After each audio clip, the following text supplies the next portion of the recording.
اسلامی سال کے دوسرا مہینہ ماہ صفر مظفر کا آغاز ہو چکا ہے اور اس مہینے کے حوالے سے عوام الناس میں بہت ساری غیر اسلامی باتیں جو عام ہیں، آج اس موضوع پر انشاءاللہ تعالیٰ آپ کے سامنے کچھ گفتگو ہوگی. لیکن اس سے قبل جاننا چاہیے کہ صفر کا جو مہینہ ہے اس میں تاریخی حیثیت سے بعض واقعات رونما ہوئے ہیں. حضور علیہ الصلوۃ والسلام اعلان نبوت کے بعد مکہ مکرمہ میں 13 سال تک دین کی تبلیغ فرماتے رہے اور اس دور میں کفار حضور علیہ الصلوۃ والسلام کے ساتھ زیادتیاں اور سختیاں کیے، حضور کو اور صحابہ کو بہت ستائے. تو اللہ تبارک و تعالیٰ کا حکم ہوا کہ آپ ہجرت فرمائیں اور مدینہ طیبہ تشریف لے جائیں. تو حضور علیہ الصلوۃ والسلام نے اپنے سفر ہجرت کا آغاز سفر ہی کے آخری ہفتے میں فرمایا اور ہجرت کے بعد اسلام میں ترقی اور اسلام کو سربلندی وسعت اللہ تبارک و تعالیٰ نے مدنی حیات پاک میں سرکار کے نصیب فرمائی. اس کے علاوہ ہجرت کے دوسرے سال میں صفر المظفر ہی کے مہینے میں اللہ کے حبیب علیہ الصلوۃ والسلام نے اپنی سب سے چہیتی صاحبزادی جنتی عورتوں کی سردار خاتون جنت سیدہ فاطمۃ الزہرا رضی اللہ تعالیٰ عنہا کا اپنے چہیتے صحابی اور چچیرے بھائی مولا کائنات سیدنا علی المرتضیٰ رضی اللہ تعالیٰ عنہ سے عقد فرمایا. اس کے علاوہ ایران کا علاقہ جو اس زمانے میں سرکار پاک صلی اللہ علیہ وسلم کے زمانے میں سپر پاور سمجھا جاتا تھا، جیسے آج امریکہ ہے، رشیا ہے، ناقابل تسخیر ہیں. امریکہ پر کوئی حملہ کر کے اس پہ قبضہ کر لے یہ ناممکن سمجھا جاتا ہے آج کے دور میں. رشیا پہ کوئی حملہ کر کے اس پہ قبضہ کر لے یہ ناممکن سمجھا جاتا ہے. ایسے ہی اس زمانے میں دو بڑی بڑی سلطنتیں تھیں، ایک رومی سلطنت تھی اور ایک ایرانی سلطنت تھی. تو ایرانی جو سلطنت تھی اس پر مسلمانوں نے ماہ صفر ہی میں کامیابی حاصل کی اور حضرت عمر بن عبدالعزیز رحمۃ اللہ علیہ بہت بڑے تابعین ہیں، مسلمانوں کے خلیفہ تھے، بادشاہ تھے اور ان کی جو سلطنت تھی وہ خلافت راشدہ. خلافت راشدہ کس کو کہتے ہیں؟ 4 جو ہمارے خلفاء گزرے ہیں ان کی سلطنت کو، ان کی حکومت کو خلافت راشدہ کہتے ہیں. یعنی ایسی بادشاہت تھی جو قرآن اور حدیث کی تعلیمات کی روشنی میں تھی، وہ تھی خلافت راشدہ. تو خلافت راشدہ کے بعد دوسرے کئی لوگ بادشاہ بنے، پھر ویسی سلطنت جو خلافت راشدہ میں مسلمانوں کی تھی قائم نہیں ہو سکی. البتہ اس کی جھلک حضرت عمر بن عبدالعزیز رحمۃ اللہ علیہ کے دور حکومت میں نظر آئی. تو حضرت عمر بن عبدالعزیز رحمۃ اللہ علیہ مسلمانوں کے بادشاہ اور خلیفہ امت کے بنے سفر کے مہینے میں. تو تاریخی حیثیت سے ماہ صفر مظفر میں یہ واقعات رونما ہوا آتی تھی. تو اس وجہ سے انہوں نے اس مہینے کا نام رکھ دیا صفر. اب پیارے آقا علیہ الصلوۃ والسلام کا زمانہ مقدسہ، زمانہ مبارک آیا تو حضور علیہ الصلوۃ والسلام نے یہ سارے جو توہمات تھے، یہ ساری جو بدعقیدگیاں تھیں، یہ سارے جو خیالی پلاؤ پکاتے تھے، لوگ خیالی جو ہے اپنے باتیں بنا رکھے تھے، اس کا حضور سرے سے رد فرما دیا. اور اس بارے میں بہت سارے ارشادات ہیں سرکار کے، جس میں سے ایک مشہور ارشاد ہے لا عدوى ولا تیرۃ ولا عامہ ولا صفر. حدیث پاک کا یہ ٹکڑا ہے جس میں سرکار پاک صلی اللہ علیہ وسلم فرمایا لا عدوى. عدوہ کہتے ہیں کسی بیماری کے متعدی ہونے کو، بیماری ایک سے دوسرے کو لگنے کو.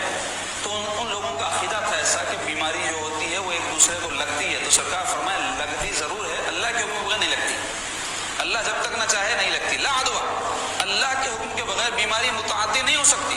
جیسے یہ کووڈ کی بیماری پھیلی تھی، ایک دوسرے کو لگتی ہے، سائنسی طور پہ ثابت شدہ ہے. تو اس کا یہ مطلب نہیں ہے کہ یہ بیماری متعدی نہیں ہے، یہ بیماری متعدی ہے لیکن اللہ جب چاہا اس وقت متعدی ہوئی.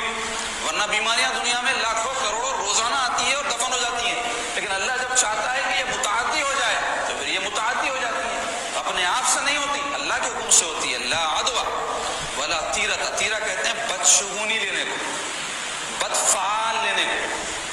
یعنی آدمی مستقبل کے بارے میں کسی واقعے سے ایسا نتیجہ نکالے کہ یہ ہونے سے ویسا ہو جائے گا، یہ ہونے سے ویسا ہو جائے گا، وہ ہونے سے ایسا ہو جائے گا، اس کو کہتے ہیں بدشگونی۔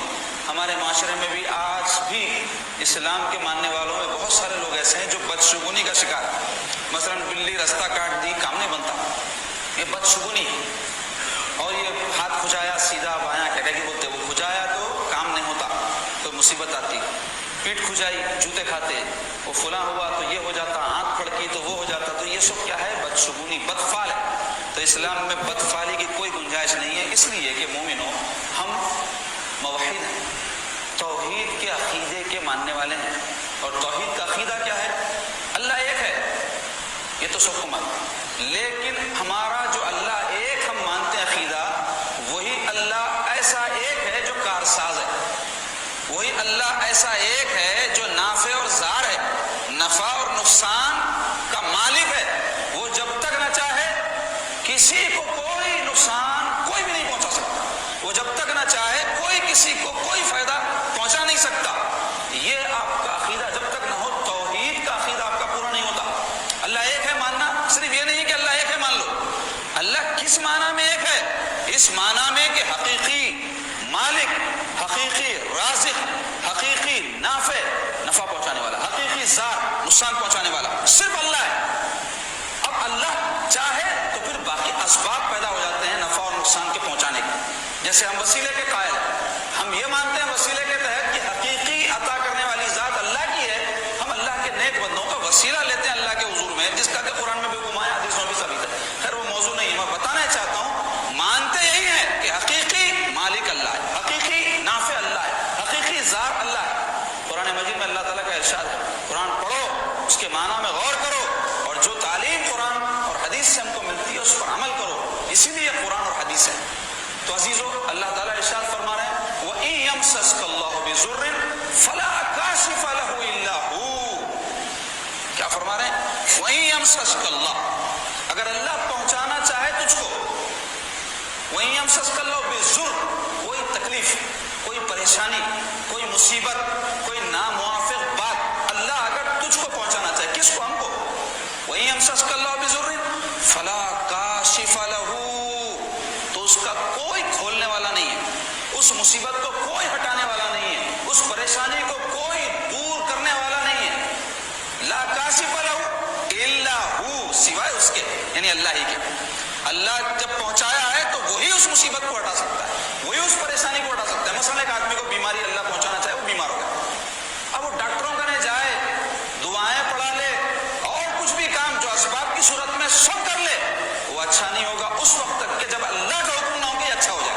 جب اللہ کا حکم ہوگا تو دوا بھی شفا دے گی، دعا بھی فائدہ دے گی، مٹی بھی کھا لے گا تو اس میں اچھا ہو جائے گا، ورنہ ساری دنیا کی دوائیں ٹھوس لے گا تو بھی اچھا نہیں ہوگا۔ فلا کاشف لہ الا ہو وَإِن یُرِدْکَ بِخَیْرٍ، اس کے برعکس اگر وہ ارادہ فرما لے کسی کے بارے میں کہ اس کو بھلائی پہنچے، اس کو عزت ملے، اس کو شہرت ملے، اس کو مال ملے، اس کو آسائش ملے، اس کو خوشحالی ملے، وَإِن یُرِدْکَ بِخَیْرٍ فَلَا رَادَّ لِفَضْلِهِ، تو کس کی مجال ہے کہ اس کے فضل کو لوٹا دے؟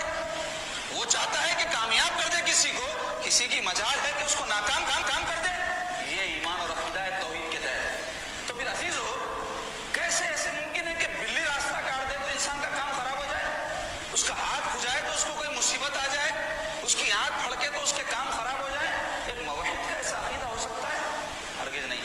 اگر ایسا کوئی معاملہ ہونے سے نقصان ہو بھی جاتا ہے تو بندے کا اعتقاد تو یہ ہوتا ہے اللہ ہی نے چاہا اس واسطے یہ بلی گزر کر نقصان پہنچائی، اللہ ہی نے چاہا جو میرے لیے یہ ہوا، ورنہ یہ ہو ہی نہیں سکتا تھا۔ تو یہ بات کو اچھی طرح سمجھ لینے کی ضرورت ہے، خاص طور پہ سفر کے مہینے کے حوالے سے، جیسا کہ جاہلیت میں لوگ اس کے بارے میں یہ اعتقاد رکھتے تھے کہ یہ منحوس مہینہ ہے، اور وہ سلسلہ آج تک بھی چل رہا ہے۔ کئی لوگ سمجھتے ہیں اس کو منحوس ہے، ماہ سفر میں کوئی خوشی کا کام نہیں کرتے، یہ سوچ کے کہ خوشی کا کام اس مہینے میں نہیں کرنا، خراب ہو جاتا ہے۔ اور اسی طرح ایسا ان کا خیال ہے کہ نیا کام نہیں کرنا، نیا کام شروع کرے تو یہ مہینے میں ناکام ہو جاتے ہیں، سفر نہیں کرنا، خطرہ رہتا ہے مہینے میں نکلے تو کچھ بھی ہو جاتا۔ ارے ایمان سیدنا علی رضی اللہ عنہ سے کسی نے ایسی کہا کہ ان دنوں میں کوئی آدمی جنگ کے لیے گیا ہے تو تاریخ میں آنے پر ناکام ہو گیا، تو سیدنا علی فرمائے کہ میرا ارادہ مضبوط نہیں تھا جانے کا، اب تو کہنے کے بعد میں ضرور جاؤں گا، اور آپ تشریف لے گئے اس جنگ میں فتح ہو کے تشریف لائے صرف اس لیے کہ ایسے برے عقیدے کا رد ہو جائے، پتہ چل جائے کہ نفع و ضرر کی مالک اللہ کی ذات ہے، جب وہ چاہتا ہے تو گھر میں بیٹھے رہو، تم کو کوئی چیز پہنچنا ہے تو پہنچ جائے گی، اور اگر تم 7 سمندر نیچے جا کر اپنی حفاظت کر لو، 7 آسمانوں میں کہیں چھپ جاؤ، تم کو کوئی مصیبت آنی ہے، اللہ چاہتا ہے پہنچائے تو کوئی اس کو روک نہیں سکتا۔ تو عزیزو، اس مہینے کے بارے میں ایسا اعتقاد رکھنا کہ یہ منحوس ہے، اس میں کام نہیں بنتے، اس میں کوئی تقریب نہیں کرنا، اس میں کوئی خوشی کا کام نہیں کرنا، یہ صرف اور صرف جاہلیت کی مزاج والے لوگوں کا کام ہے۔ موحدین، مومنین، محبین رسول اللہ کا ایسا کام نہیں ہے۔ وہ تو ایسے چیزوں سے ٹکراتے ہیں اور ایسے موقعوں پر خاص طور پہ ایسا کرتے ہیں بعض لوگ اس واسطے کہ لوگوں کو پتہ چل جائے کہ یہ ان کی سوچ غلط ہے۔ تو عزیزان